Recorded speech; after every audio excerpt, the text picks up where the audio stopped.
Bem-vindos e bem-vindas, todo mundo que está escutando a gente aí no nosso podcast ou nas nossas redes sociais, aqui do Círculo de Sabedoria Sagrada. Essa é mais uma aula do nosso curso, nosso grupo de estudos sobre o Livro dos Espíritos. E nós vamos tratar do capítulo 2 e 3, da parte segunda do Livro dos Espíritos. E para começar, eu chamo a Moira para fazer a nossa prece inicial. Pessoal, hoje a gente, nesse momento, vai iniciar essa prece com a oração de São Francisco e pedir que as nossas águas sejam fluidificadas nesse momento. Vamos lá.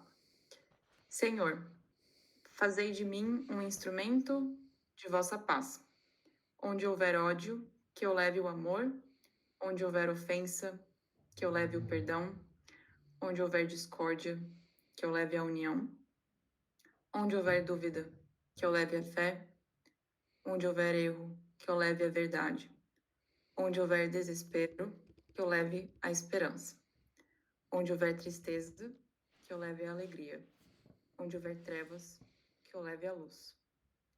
Ó Mestre, fazei que eu procure mais. Consolar que ser consolado, compreender que ser compreendido, amar que ser amado, pois é dando que se recebe, perdoando que se é perdoado, e é morrendo que se vive para a vida eterna. Amém e axé.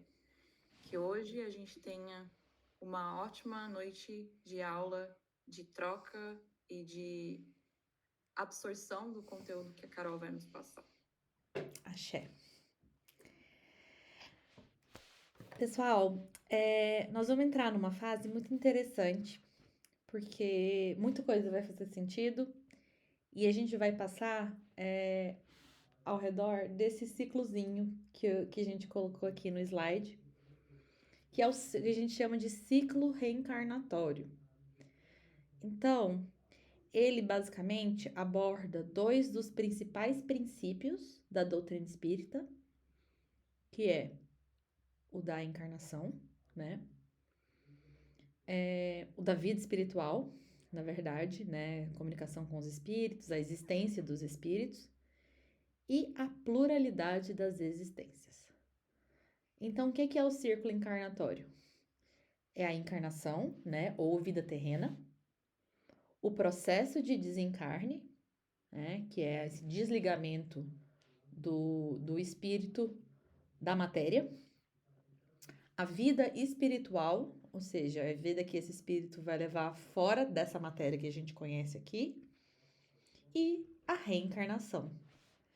E esse é um ciclo importante, né, que existe dentro desse conceito de pluralidade das existências, ou seja, a vida ela existe várias vezes, mas várias vezes progressivamente. A gente está falando aqui desde o primeiro dia que o objetivo desse instrumento da encarnação vem do princípio da justiça divina, é o meio que Deus nos provê para que a gente evolua espiritualmente, moralmente. Então, é disso que a gente vai tratar. Quais são esses mecanismos de encarnação, porque ela existe, o que ela é, e o processo de desencarne e vida espiritual. Então, o que é a encarnação, né?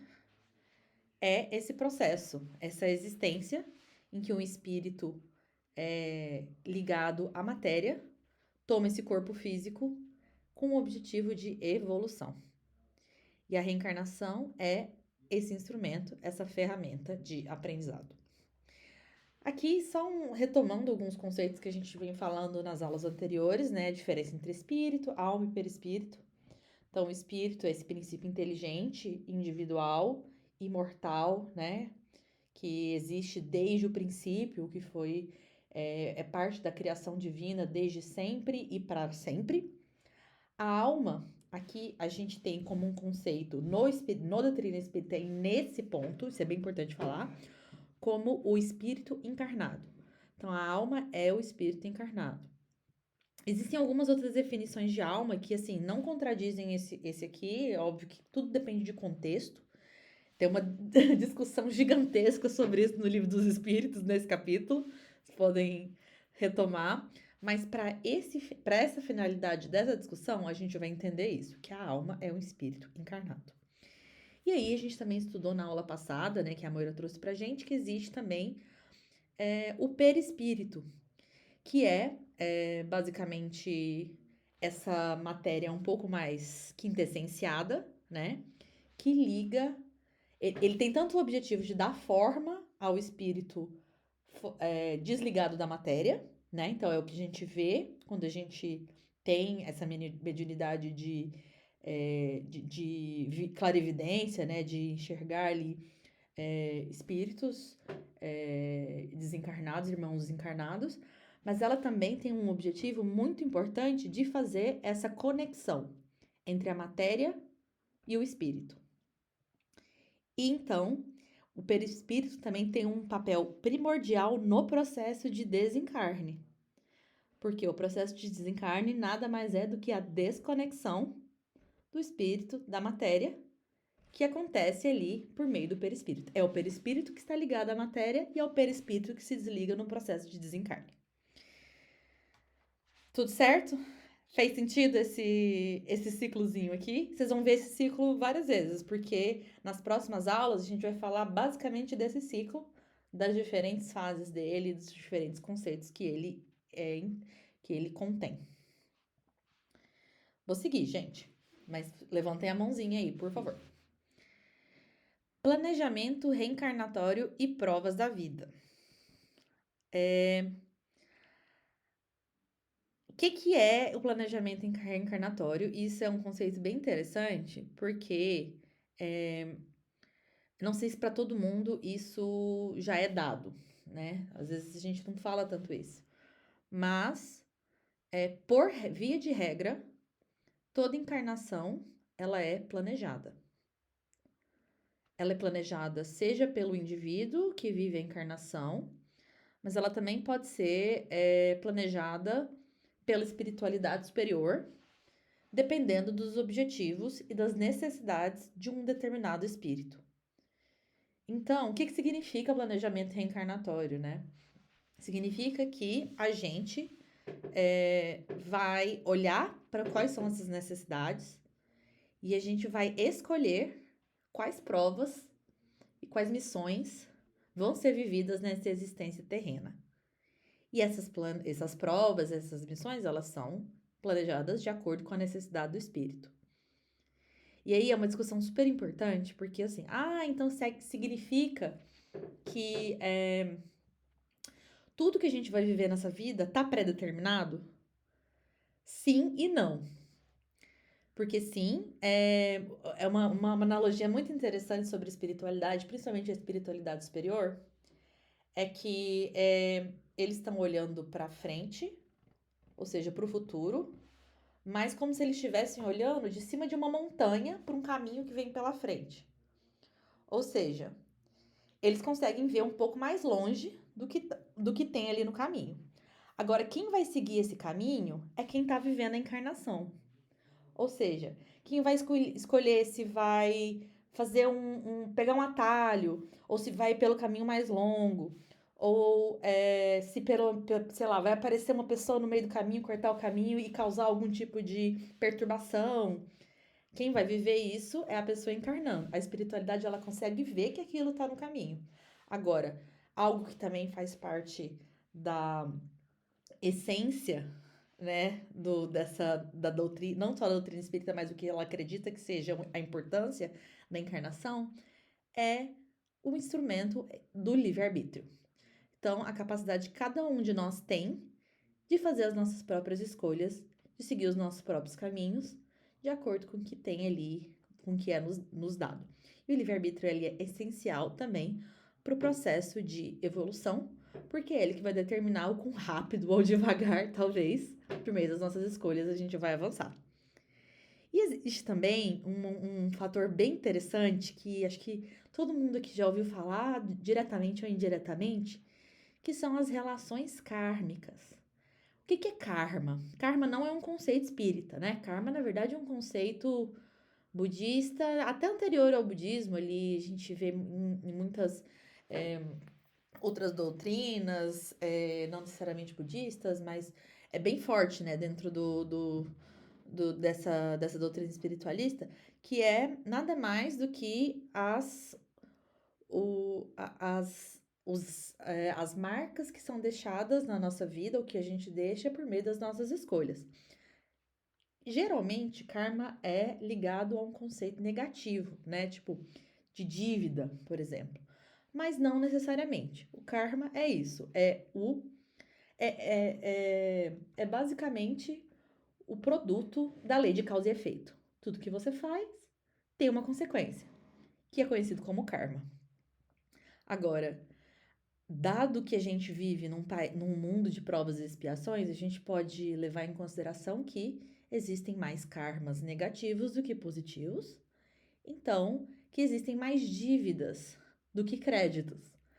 Então, naturalmente, a gente vai ver as relações kármicas vindo mais nesse sentido, né, de ser um desafio vindo de, por exemplo, algum mal que a gente fez a alguém, ou algum mal que alguém fez a gente, então a gente vai ter que resgatar essa dívida numa existência futura. Agora também pode vir de maneira positiva, por exemplo, eu desenvolvi uma relação muito profunda com um outro espírito encarnado, e essa pessoa ela também vai vir numa relação, numa existência futura junto a mim, porque é uma relação kármica, para que meu processo evolutivo tenha algum tipo de apoio e auxílio. Moira, você levantou a mão, quer fazer algum comentário? Fui eu mesma que levantei. Só para não esquecer de mencionar uma coisa aqui, que na relação ainda livre-arbítrio e destino, pensando na aula passada, se tudo fosse destino, não existiria o mérito da própria evolução, né? O livre-arbítrio ele precisa existir, porque senão a gente não consegue evoluir, porque a evolução precisa vir do nosso próprio mérito de passar pelas provas e expiações, assim. Então, eu queria trazer isso, esse aspecto aqui para o livre-arbítrio e destino. E na relação kármica, tem também algo que no Espiritismo a gente pode traçar aqui, que é, às vezes, o próprio karma é o resultado da prova e expiação que a gente mesmo escolheu para a gente, né, nessa encarnação. E aí, agora, a gente encarnado entende isso como o karma, mas, na realidade, é o próprio desafio que a gente predestinou para acontecer nessa encarnação. Perfeito, muito bom. Eliane levantou a mão primeiro? Eliane Lu, não sei quem que veio primeiro, acho que foi Eliane. Tá mutada, Eliane. Essa história, para mim, ela é bem complexa, de livre-arbítrio. Eu acho que ela cabe muita discussão. Eu não findo livre-arbítrio em teorias, mas eu gosto de abrir o livre-arbítrio para um pensamento maior. Se eu começar a falar aqui, acho que vai acabar desfocando, mas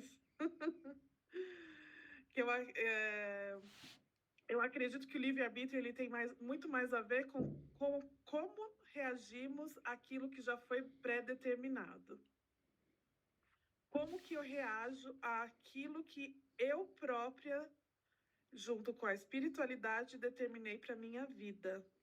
Como que eu reajo a essa situação? Porque as situações, para mim, elas já são todas predestinadas. Só que como eu vou reagir a essa reação, ou a essa prova, que não é assim, porque é prova mesmo.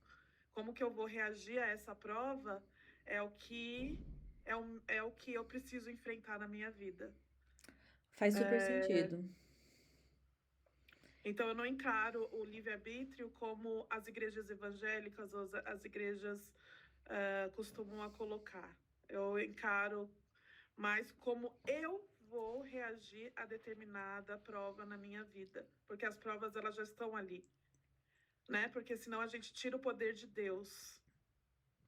né? Apesar de sermos co-criadores, a gente acaba aqui ali tirando o poder de Deus sobre nossas vidas. Mas isso é bem, para mim, é um assunto maravilhoso, extraordinário, que eu ficaria horas falando sobre ele, mas eu vou fechar aqui. Mas é muito interessante isso que você falou, que uma das coisas que a gente precisa considerar é que, às vezes, essa reação, ela, tipo, que vai ser pedida da gente, né? Que tipo de reação a gente vai ter, as provas, as situações, ela faz parte também do planejamento.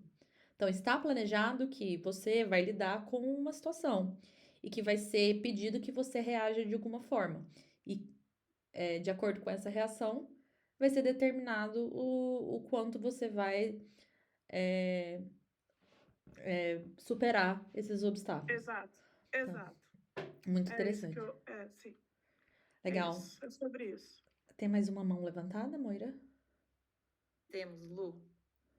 Não, só para enfatizar isso de karma, né? Como você bem explicou, que o karma ele pode ser positivo ou negativo. Por quê?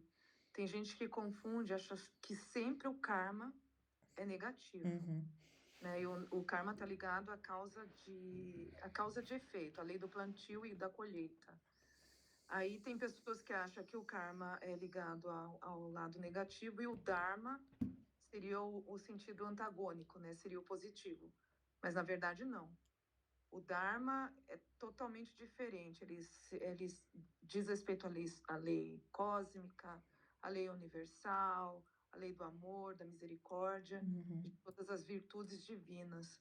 Só para deixar isso claro, Sim. né? Porque karma é ligado sempre ao negativo. O Quando a karma pessoa faz parte conhece do Dharma, no caso, né? Um mecanismo do Dharma de. isso. Exato. Mas não que o dharma seria o sentido antagônico, seria o positivo e o karma o negativo.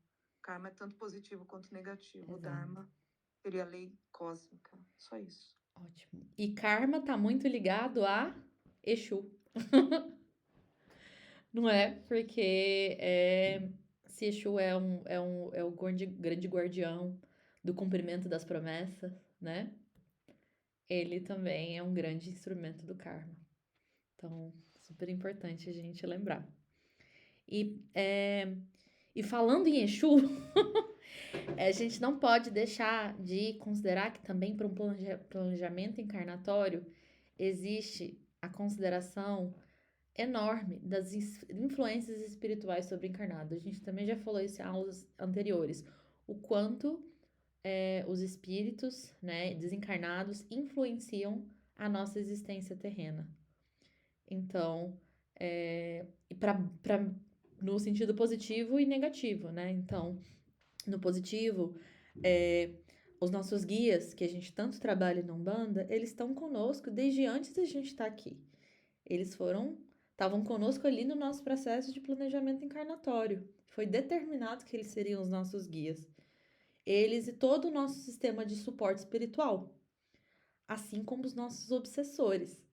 Porque a obsessão, lógico que existem diversos motivos de obsessão, mas aquela obsessão mais direta, ela geralmente está ligada a outras existências, a alguma dívida, alguma dificuldade, a alguma pessoa que foi prejudicada por a gente, ou que prejudicou a gente e desenvolveu essa relação um pouco mais, essa relação de disputa ou de obsessão, né, basicamente mesmo.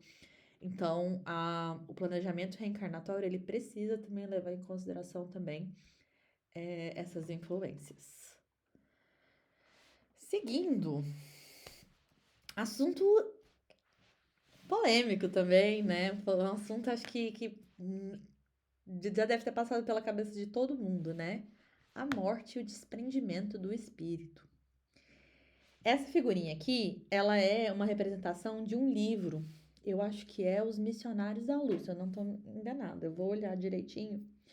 Mas é uma passagem que é descrita em um dos livros do André Luiz, né, psicografado pelo Chico Xavier, que descreve esse mecanismo. A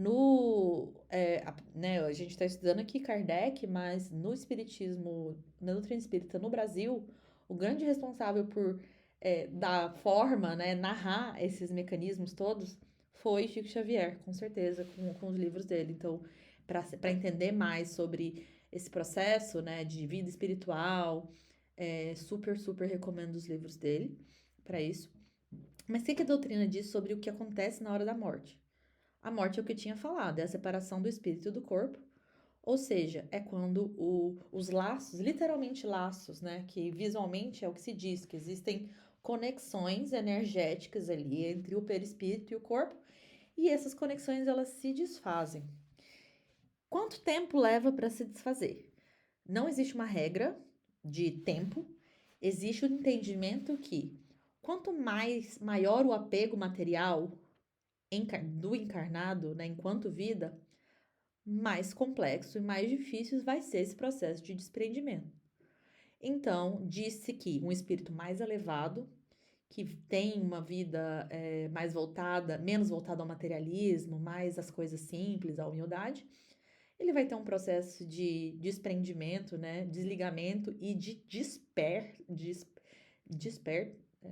despertar mais simples, mais rápido.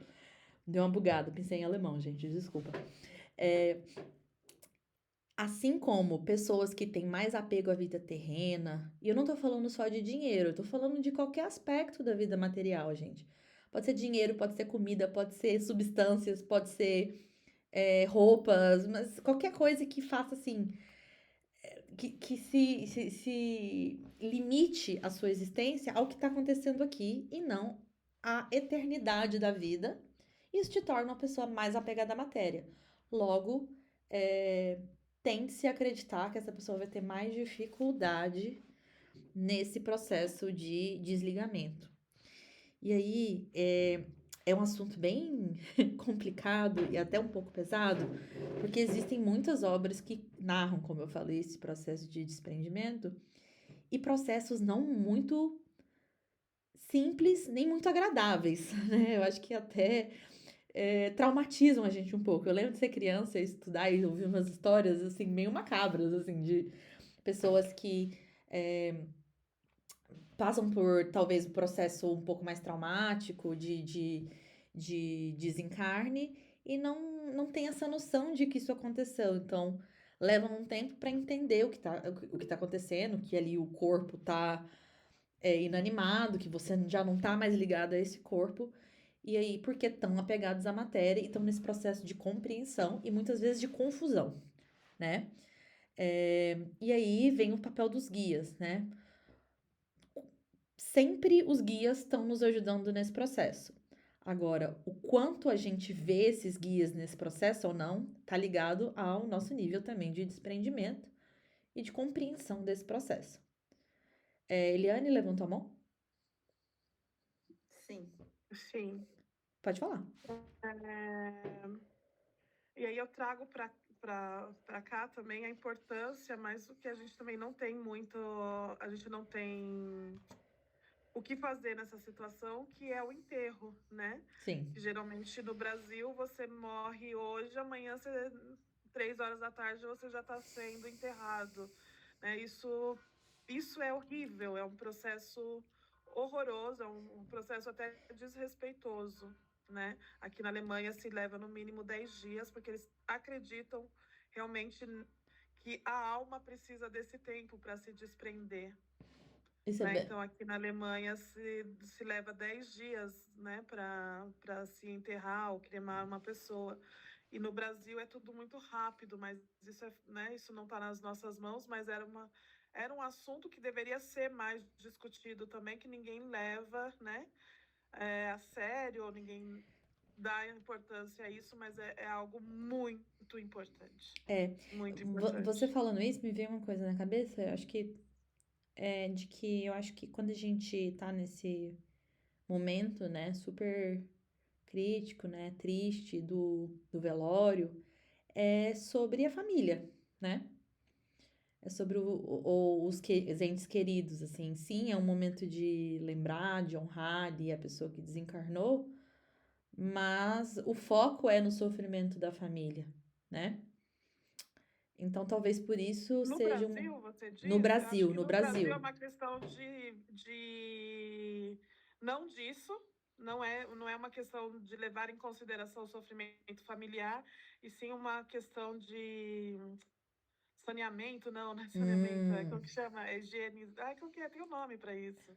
Eu acho que é uma É, questão, tipo, eu sei o que você quer dizer, de eu realmente esqueci. lidar ali com uma matéria orgânica da maneira mais Isso, direta isso, possível. isso, isso, Faz sentido, mas com isso. certeza isso pode trazer questões, né? O que que acontece ali se você enterrou um corpo e ainda tem algum nível de conexão? Ou uma discussão que se tem, que eu não sei a resposta, é sobre o que que acontece quando um corpo é cremado, Era isso né? que eu ia falar. Por Exato. exemplo, meu pai foi cremado antes de eu ter qualquer tipo de conexão com banda ou com religiosidade de uma maneira geral, e eu fiquei pensando muito tempo assim, depois, meu Deus, quanto tempo a gente esperou para cremar o corpo do meu pai? Será que foi suficiente, sabe? Será que isso ajudou ou não na jornada dele de desprendimento do corpo? Mas a Sim, cremação isso é é um um... assunto, isso é um assunto muito importante, Uhum. gente. Isso é muito importante. Porque é cada um, e você não sabe. Né? Hum. Pode ser que uma pessoa tenha a vida inteira, ela nasceu em berços espíritas e no momento ali ela leva um choque, para ela seja difícil, então ela precisa de um tempo, né, a mais para conseguir se desapegar, ou de repente, se está num hospital, lógico, ela se mantém, né, muitas vezes o espírito também se mantém em coma e ele é levado sem isso, mas em caso de um acidente grave, que a morte é uma morte inesperada, vamos dizer assim, Uhum. né? Você não está se preparando para a morte, você não está no leito de hospital, você simplesmente uma coisa brusca. Ai, hoje as palavras não estão saindo. Abrupta. Abrupta. Tá difícil Abrupta, falar hoje. isso. Hoje está difícil. Uma morte abrupta, então assim, eu acho, eu acho desrespeitoso, sinceramente, a pessoa ser enterrada num dia seguinte, sabe? Eu acho Uhum. que no mínimo uns 3 dias, sabe? Mas não. A gente que está aqui, por exemplo, né, do outro lado do mundo, aí morre alguém no Brasil, a gente não chega no enterro, mas nem ferrando, porque é uma coisa muito rápida, né? Para mim, assim, sim, É. é saneamento? Não é saneamento, como que é a palavra? Agora eu não Eu consigo acho que é lembrar. saneamento mesmo, é Saneamento é uma É boa de palavra. saneamento, não é? saneamento, né? Exato. Que eles não conseguem armazenar tantos corpos, né, por ser um país grande e etc., não tem uma infraestrutura como deveria ter, então acaba sendo tudo muito rápido, mas para nós sabemos que isso não é bacana. Eu ouvi um monte de mão levantando, Moira. A Bárbara agora, pode falar. Eu tentei levantar, daí meu filho ficou e abaixou e eu levantei de novo. Eu queria perguntar uma coisa, porque assim, esse negócio que a gente está conversando agora, porque eu lembro de um outro capítulo que fala que o espírito, ele atravessa tudo, quer dizer, a matéria não é um impedimento. Então eu estou me perguntando qual que é o grande problema de enterrar, porque se enterrou e o espírito não desprendeu, beleza, ele que passe da terra para que saia, entendeu? Ele vai ficar preso, o que acontece, entendeu? A dificuldade aqui é a consciência. Porque ele consegue atravessar com tudo desde que ele queira atravessar tudo. Mas nesse caso aqui, se ele ainda estiver muito conectado ao corpo, ele não sabe que ele morreu. Ele não Sim, sabe. isso é claro. A minha questão é qual que é o grande problema de enterrar no dia seguinte, entendeu? Porque É porque se o espírito não consegue é que ele passar, vai ficar preso ali porque ele foi enterrado. É que ele tá conectado. Não é que ele tá, ele pode ser que ele ainda não tenha desfeito essa conexão entre corpo, né, matéria ali inanimada e espírito, e que ele ainda esteja ali. E aí, talvez por isso, ele não consiga fazer essa passagem. Faz sentido ou não? Alguém quer tentar me ajudar? Na verdade, uma coisa de consciência real, Isso. porque nós não morremos. Nossa consciência, ela permanece. Então, às vezes, é um choque. A pessoa não se vê morta. Ela não se vê naquele estado. Então, ela acaba se prendendo. Entre N situações que podem acontecer, eu posso ser mega vaidosa. E eu tô ali ainda meio presa, né? Então, vem os seres de luz, eles vão me dar um tratamento, vão tentar me convencer. Tem coisas que acontecem ali naquele momento, Uhum. né? Que se amanhã eu já estou sendo enterrado e eu sou uma pessoa super apegada ao meu corpo, eu sou uma pessoa super materialista, eu vou ver tudo e vou criar uma revolta, vou pirar, entendeu? Tem Entendi. N situações. Esse é Entendi. só Mas uma. nesse sentido de ver, de acompanhar, de não ter se desprendido, ainda não está em outro espaço, quer dizer, não é só uma matéria inerte, né? Tem uma matéria habitada por um espírito, pela alma, no caso. Nesse sentido, não no sentido de que a alma, o espírito não conseguiria se desprender porque está embaixo da terra, isso não. Né? Não, não por isso. Não. Existe um livro, inclusive, que é controverso, mas que fala um pouco disso, que chama Roqueiro do Além, que é uma história psicografada do desencarne do Raul Seixas. Que narra como foi esse processo de desprendimento do espírito dele, que foi bem conturbado, que ele teria ficado, de fato, ali preso ao corpo muitos anos depois do desencarne, até conseguir, de fato, seguir em frente para a vida espiritual.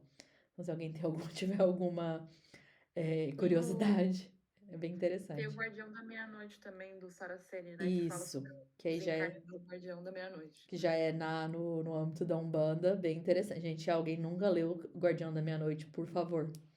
É maravilhoso. É a Bíblia do Exu. Aqui. A gente tem uma mãozinha levantada aqui da Lua ainda. Não, eu vou falar bem rapidinho, que assim, eu até entendo que, eu acredito de verdade que esse desprendimento do corpo físico, né, a preservação desses dias até enterrar seria mais para a família, mais importante para a família do que para o espírito em si. Eu vou explicar por quê. Porque se o espírito estiver apegado à matéria, ele não vai se desvincular desse corpo em 10 dias, né? Como mesmo foi dito nesse livro do Rubens que eu li, que ele ficou anos ali, né? Preso ao corpo. É uma questão de entendimento, porque se a morte é uma causa natural, a pessoa que tem um entendimento espiritual mais elevado, ela vai se desprender no dia a dia, quando ela está doente. Mas quando a pessoa ela é apegada à matéria, não importa quantos dias vai levar para ser feito o enterro, vamos supor, ou a cremação, ele não vai entender, ele vai ficar do mesmo jeito. Ele vai precisar do tempo próprio dele. Vai ser um choque de qualquer forma.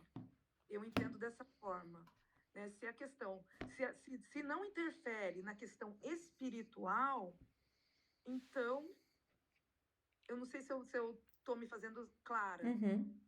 Entendeu? Então, assim, se o espírito é apegado à matéria, não importa se vai enterrar em 3 dias, se vai enterrar em 10 dias. Esse entendimento, esse desprendimento, não acontece de uma maneira natural e rápida.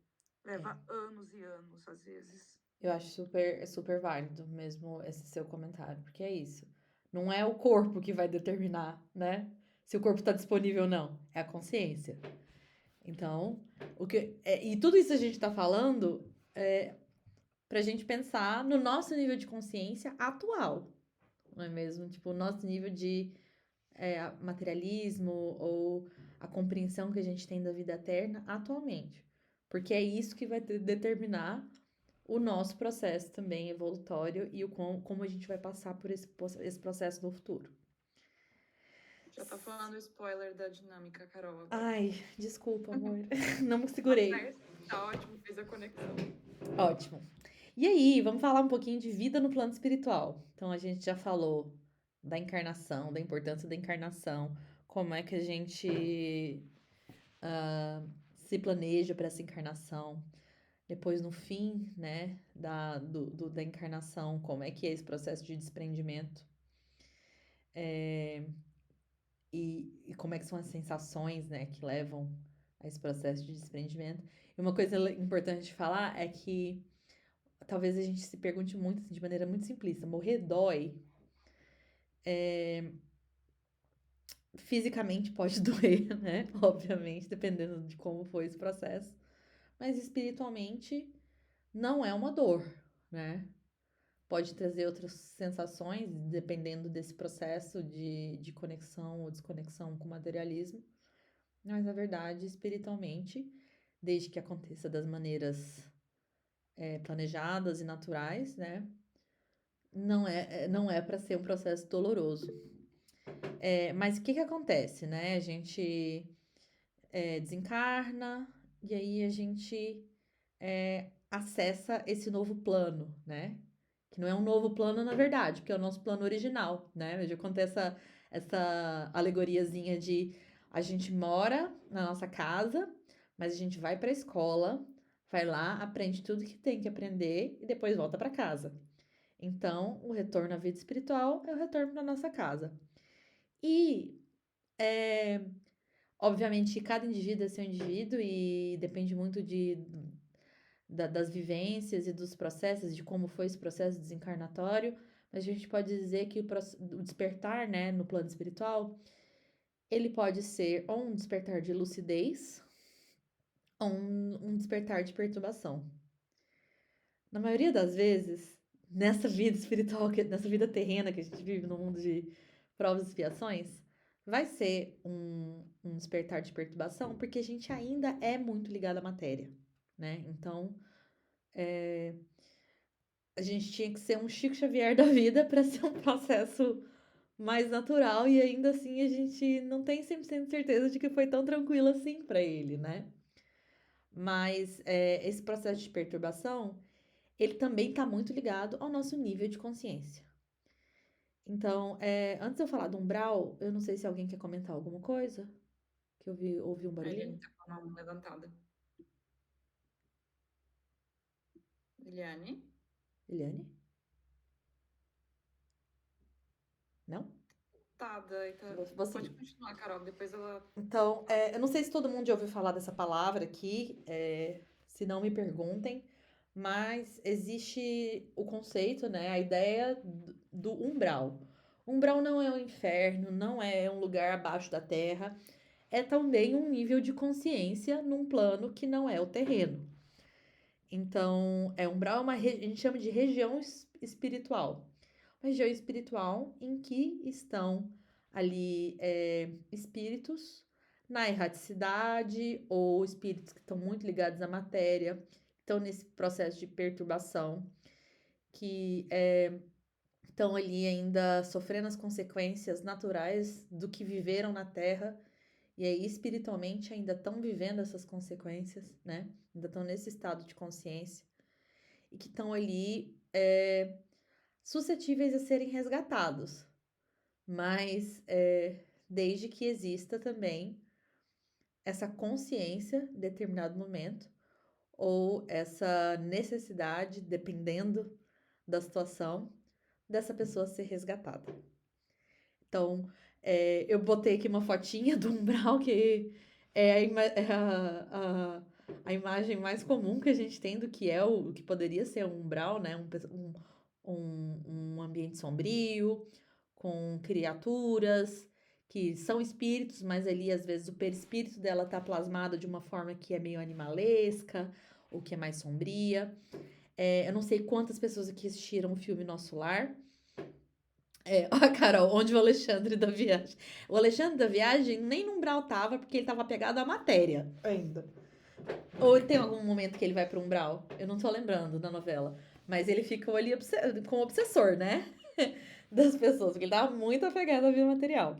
Mas, no filme Nosso Lar, existe um trecho. Ah, ele ia e voltava, é verdade, Carol, obrigada.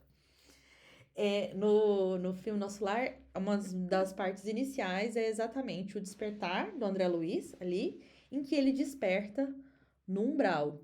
E ele desperta ali, não sei se vocês lembram, quem assistiu, ele teria desencarnado em consequência de acho que uma cirrose, né, alguma coisa ali, então ele fez uma cirurgia, mas não foi suficiente, ele fazia muito abuso de álcool. Foi inclusive dito ali no livro que foi um suicídio indireto, porque, né, ele deteriorou voluntariamente o corpo dele e acabou desencadeando na morte dele. E então ele estava ali, ele chegou nessa consciência, né, de que ele estava com o corpo dele deteriorado, logo o perispírito dele também estava. E aí ele se viu naquele lugar. Só que aconteceu com o que com ele, né? Como é que ele saiu daquele lugar? Ele foi resgatado. E ele foi resgatado exatamente porque ele tinha guias que olhavam por ele, que olharam por ele durante toda a encarnação dele, como todas as pessoas têm guias, né? Amigos espirituais, sistema de suporte. Então ele tinha essas pessoas olhando por ele que queriam resgatá-lo, que tinham esse objetivo. E segundo, em que em determinado momento desse processo de perturbação dele, ele suplicou por ajuda. Ou seja, ele sabia que ele precisava sair daquela situação. Então, saindo desse umbral, existem outras regiões espirituais, algumas em diferentes graus de evolução. A gente pode falar disso mais profundamente depois. Mas existe também a ideia das colônias espirituais, né? Que não são o céu, não é onde os anjinhos ficam lá tocando harpa, mas são espaços também de aprendizado da vida espiritual. Muitas vezes de recuperação, muitas vezes de preparação para uma nova encarnação, muitas vezes de trabalho também na vida espiritual. Então, são essas oportunidades que as pessoas têm nesse processo de despertar para a vida espiritual, também se aprimorarem. E essa interação entre os encarnados e desencarnados, uma vez que existe vida no plano espiritual, ela é dada pra gente, não é mesmo? A gente interage com os espíritos que estão nesse plano espiritual o tempo todo, no nosso trabalho mediúnico na Umbanda, né? Na interação com as nossas entidades, mas no dia a dia, também fora do terreiro, né? Porque existe influência espiritual positiva e negativa. Assim como existem espíritos que estão ali nas colônias ou nos planos superiores, planejando encarnações ou planejando interações positivas com os encarnados, a gente sabe que existem também espíritos fazendo o contrário. Então, existe um livro muito famoso na Umbanda que chama Tambores de Angola. Não sei se vocês já leram. Também outra Bíblia da Umbanda, que fala sobre isso, fala sobre as estruturas de interação negativa, né, das trevas mesmo, para influenciar a vida dos encarnados. Então, a gente tem que ter essa consciência de que o plano espiritual também tem isso. Alguma pergunta? Acho que não. Só para encerrar essa parte, que tudo isso que a gente está falando, gente, da gente pensar sobre como a gente planejou, entender que o que a gente vive aqui nessa vida foi planejado pela gente, todos os desafios, todas as influências positivas que a gente tem, inclusive, todas as vitórias, todas as nossas virtudes também que a gente consegue colocar em prática. A gente planejou elas, a gente está vivendo elas, em algum momento nosso ciclo vital vai se findar, né, dessa vida terrena, e a gente vai retornar para o plano espiritual. E isso é o ciclo da evolução espiritual. Existe para que a gente consiga seguir em frente no processo evolutivo moral, que é o ciclo da evolução espiritual também. Então a gente revisa a nossa vida, a gente se recupera e a gente segue em frente. E se prepara para a nova encarnação, como eu já tinha falado. Considerando as nossas dívidas kármicas, considerando os nossos laços. Então, por exemplo, se eu sei que eu tive uma pessoa na minha família, minha mãe ou minha irmã, que foi muito importante para o meu processo evolutivo, talvez faça sentido que a gente viva mais encarnações em conjunto para se ajudar nesse processo evolutivo em conjunto. E também, possivelmente, uma missão espiritual. Agora, significa que eu tenho ou dívida, ou laço, ou missão? Não, significa que todas as coisas podem acontecer, inclusive todas ao mesmo tempo, né? é muito mais complexo do que uma missão única a nossa existência, afinal são muitos anos. Então, que a gente fala de tudo isso para convidar todo mundo aqui a olhar para o presente. A gente fala da morte, a gente fala, ai, o que será que eu planejei lá no passado? Ou como é que será que vai ser minha vida futura? Mas para a gente olhar para o presente, porque a vida atual, esse momento de aprendizado que a gente tem aqui em conjunto, é a nossa maior chance. Talvez uma das últimas, dizem por aí, né? Da gente alcançar um nível de consciência tão grande sobre a vida após a morte, para que a gente não desperdice essa existência e consiga viver na escala evolutiva de uma maneira mais simples, menos sofrida, talvez, com menos calos, mas ainda assim, encarando os desafios de frente. Então, muito obrigada a todo mundo que escutou a gente até agora. Vou passar a palavra para Moira e vou parar de gravar, me despedindo de todas as pessoas que estão escutando a gente no podcast. Muito obrigada, Moira, com você.